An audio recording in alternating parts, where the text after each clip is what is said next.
में पूरा प्रतिनिधिमंडल जाने वाला है, कब जाएगा और क्या कुछ वहां पे जाके आप मुलाकात करेंगे, क्या कुछ बात होने वाली है? देखिए, हम जाएंगे वहाँ पुलिस की ज्यादतियों को देखेंगे, वहाँ क्यों ये घटनाएं ऐसे हुई इसके बारे में भी विचार करेंगे।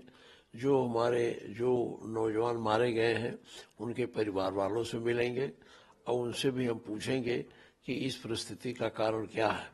तो हम इन घटनाओं के बारे में विस्तृत जानकारी करेंगे, इसके बाद रिपोर्ट उसकी बना के हम अपने राष्ट्रीय अध्यक्ष को देंगे। तो इससे पहले भी आपको बहराइच जाना था, जब वहाँ हिंसा हुई आपको नहीं जाने दिया गया, और आज आप जो वहाँ संभल जाने की बात कर रहे हैं, तो क्या कोई आप कैसे जाएंगे या पुलिस की तरफ से कोई? देखिए, हमको डीजी ने 3 दिन कहा कि 3 दिन न जाइए, 3 दिन रुक जाइए तब। डीजी वो आप 3 दिन बाद जाइए प्रतिनिधिमंडल लेके। तो हमने कहा भाई वहाँ जो है फर्जी मुकदमे लिखे जा रहे हैं, गिरफ्तारियां हो रही हैं, तो निष्पक्ष जांच तो होनी चाहिए। तो उन्होंने कहा मैं निष्पक्ष जांच कराऊंगा, आप इस पर निश्चिंत रहें, मैं ऐसी कोई बात नहीं करूंगा। हमने ये कहा कि हमारे एमपी को फर्जी लिखाया गया, लेकिन एमपी से कहा गया था, उन्होंने भाषण दिया था। तो इस सब संदर्भ में हमने उनसे कहा कि उन्होंने कहा 3 दिन न जाइए, तो हमने कहा हम तो जाने की कोशिश करेंगे।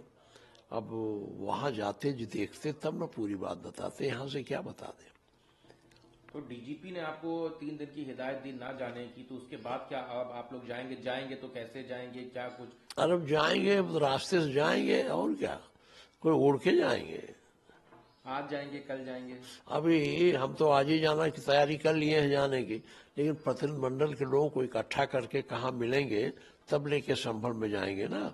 तो ही हमारे प्रदेश अध्यक्ष वो कर रहे हैं। अभी वो कर्ज इकट्ठा करके बात कर लेंगे, तो अगर आज कहेंगे तो आज जाएंगे, नहीं तो कल जाएंगे। सर क्या लगता है, क्योंकि आप लोग कह रहे हैं ज्यादती हुई, जुल्म हुआ, लेकिन दूसरी तरफ कहा जा रहा है कि कोर्ट के आदेश पे सर्वे हो रहा था, उसके ऊपर पत्थरबाजी करी गई, लॉ एंड ऑर्डर सिचुएशन बनाई गई, और जो लड़के जो उसमें 5 लोग मारे गए हैं वो भी कहा जा रहा है कि वो आपस में लड़के उनकी हत्या हुई। देखिए, पुलिस कभी अपनी करनी को देखती है, पुलिस अपने किए हुए कार्यों की जिम्मेदारी लेती है। ये गोली लगी, इनका कहना आपस में मारेंगे, आप बताएं कोई एक दूसरों को आपस में मारेंगे? आजकल ये प्रवृत्ति चल गई है, पुलिस 2 असलहा रखती है, एक वो असलहा रखती है जो गैर कानूनी है और एक उनके पास सरकारी है। तो जहां गोली चलाना होता है बहुत कम अवसर पर सरकारी असलहे चलाते नहीं, जो दूसरे प्रकार के असलहा रखते हैं उसी से गोली चलाते हो। बड़ी बात आपने ये कही है, क्या इसका कोई ऐसा साक्ष्य है या कैसे इसको कहा जा सकता है कि 2 असलहे रखती है पुलिस? अब हमको जहां तक जानकारी मिलती है, क्योंकि ये एक घटना नहीं है, तमाम घटना इस प्रकार की हुई है। आपके सांसद जियाउर रहमान बर्क के ऊपर मुकदमा हो जाता है, 168 बीएनएस में मुकदमा होता है, साथ में जो विधायक के बेटे हैं उन पे मुकदमा होता है, लगभग 2,500 लोगों पे मुकदमा हो चुका है। कप्तान कह रहे हैं सबको जेल भेजेंगे।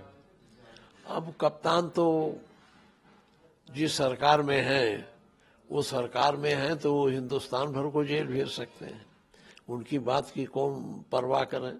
लेकिन 2,500 आदमी वहां कुछ थे ही नहीं। आप जो टेलीविजन से भीड़ दिखाई जा रहा है उसमें 2,500 लोग थे क्या जो उन्होंने मुकदमा लिख लिया? कारण 2,500 लोग तो वहां उस दिन रहे ही नहीं होंगे।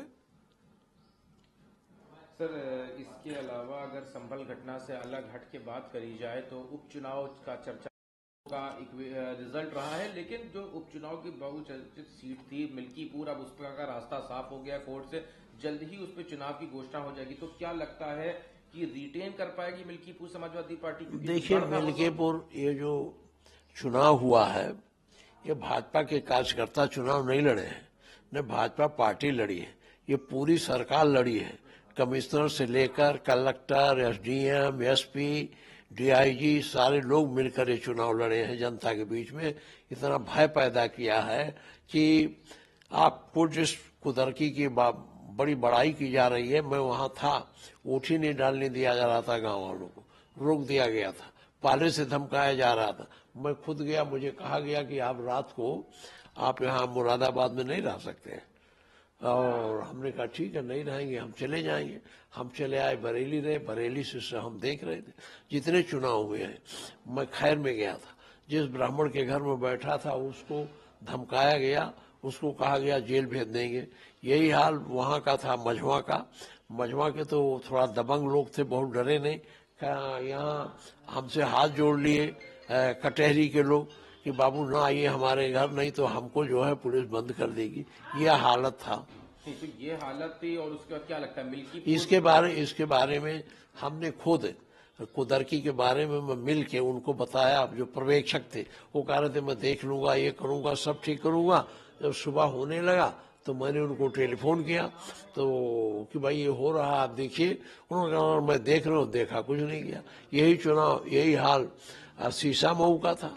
शीशा मऊ तो हम जब गए थे तब तक ये लोग न जाने कितना रेड कार्ड दे। हालांकि रेड कार्ड का मतलब ये नहीं होता है। रेड कार्ड का मतलब है कि अगर आपको जारी किया जा रहा है, अगर आप कोई घटना करेंगे तो आपके विरुद्ध मुकदमा लिखा जाएगा, ये बात होती है। और ये शासन बिल्कुल अधिनायकवादी तरीके से काम कर रहा है। पुलिस को पूरी छूट है, चाहे वो गोली मारे, चाहे वो इनकाउंटर करे, उसकी न तो कोई जांच की जाती है, न उस पर कोई न्यायिक आयोग बैठाया जाता है। और ये प्रशासन पूरी की पूरी तरह से लोकतांत्रिक व्यवस्था के विपरीत अधिनायकवादी व्यवस्था को चलाना चाहता। तो मिल्कीपुर का क्या परिणाम रहेगा? अभी क्या पता है, अभी तो एक परिणाम आप देख ही लिए, वहां भी दरोगा और कप्तान और पुलिस लड़ेगी। तो पुलिस लगा के आप वोट मांगेंगे, डरवा के वोट मांगेंगे, प्रधानों से कहेंगे अगर तुम्हारी पोलिंग नहीं जीते तो तुम्हें जेल भेज देंगे। ये कोई चुनाव है?